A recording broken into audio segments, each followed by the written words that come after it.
এটাকে বলা হয় জুলুম। 3 নম্বরে আসছে ইহসান। ইহসান কাকে বলা হয় মুসলমান? ইহসান বলা হয় হলো সেই কথাকে, ইহসান বলা হয় সেই বিধানকে, অর্থাৎ আপনাকে কেউ একটা খেজুর দান করেছে, আপনি তাকে 2টা খেজুর দান করবেন। আপনাকে কেউ একটু হেল্প করেছে, আপনি তার জন্য অনেক বড় দিলকে উজাড় করে দিয়ে তাকে হেল্প করলেন। আপনাকে সামান্য উপকার করেছে, বিনিময়ে আপনি তাকে আকাশচুম্বী উপকার করে দিলেন। এর নাম হলো ইহসান। সুতরাং বাবা মার ক্ষেত্রে আমি যদি হিসাব করি, আমার বাবা আমাকে কিছু দেয় নাই, সুতরাং আমি আমার বাবা মার খেদমত করতে রাজি না, এটা কিন্তু হলো না। পিতামাতার জন্য আপনাকে ইহসান করতে হবে।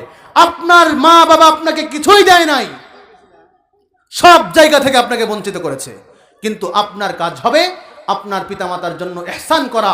এটা আমার কথা না, এটা কোনো সাহাবীর কথা না, এটা কোনো তাবেঈর কথা না, এটা কোনো আইম্মায়ে মুজতাহিদিনের কথা না, এটা সালফে সালেহিনের কথা না, এটা উলামায়ে কিরামের কথা না, এটা সর্বশ্রেষ্ঠ কোরআনের মালিক মহান আল্লাহ পাক রব্বুল আলামিনের কথা। চিৎকার দিয়ে বলেন আল্লাহু আকবার।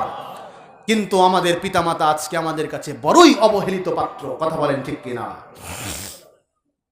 মুসলমান ভাইরা আমার, খুব লম্বা সময় কথা বলার জন্য বসি নাই।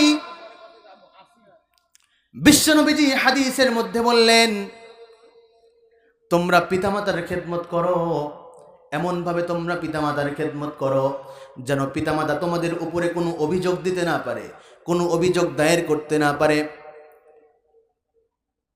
পিতামাতা যদি তোমার কোনো কষ্টের মধ্যে শব্দ উচ্চারণ করে, তোমার সমস্ত আমল বরবাদ হয়ে যাবে।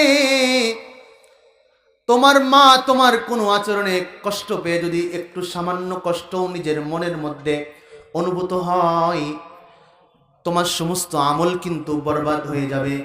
শুধুমাত্র তাই নয়, শুধুমাত্র তাই নয়, বিশ্বনবী জনাবে মুহাম্মদুর রাসূলুল্লাহ সাল্লাল্লাহু আলাইহি ওয়াসাল্লামের কাছে এক সাহাবা প্রশ্ন করলেন, ইয়া রাসূলুল্লাহ, আমার কাছে সবথেকে বেশি মহব্বতের পাত্রকে, সবথেকে বেশি সম্মানের পাত্রকে, সবথেকে বেশি খেদমতের হকদারকে?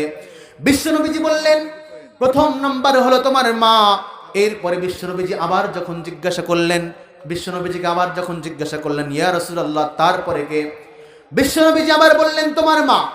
বিশ্বনবীজিকে আবার যখন জিজ্ঞাসা করলেন, এরপরে কে? বিশ্বনবীজি যখন বললেন, তোমার মা, চতুর্থবারের জায়গায় বিশ্বনবীজি বললেন, তোমার বাবা। মাকে বিশ্বনবীজি 3 বার অগ্রাধিকার দিয়েছেন।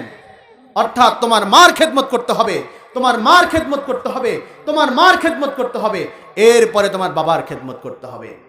মুহতারাম হাজিরিন, এজন্য আমরা সবাই ইনশাআল্লাহুল আজিজ আল্লাহ পাক রব্বুল আলামিনের ফয়সালা অনুযায়ী, আল্লাহ পাক রব্বুল আলামিনের রবের বিধান অনুযায়ী, রাসূলের হাদিস অনুযায়ী আমাদের পিতামাতার সর্বোচ্চ খেদমত সহ যে সমস্ত উপরোক্ত কথা আপনাদের সামনে পেশ করা হলো, আমরা সবাই উক্ত কথাগুলোর উপরে আমল করার চেষ্টা করব ইনশাআল্লাহুল আজিজ।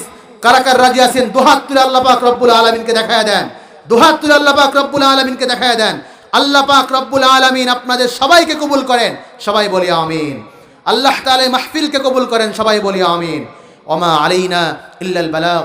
আসসালামু আলাইকুম ওয়া রাহমাতুল্লাহি ওয়া বারাকাতুহু।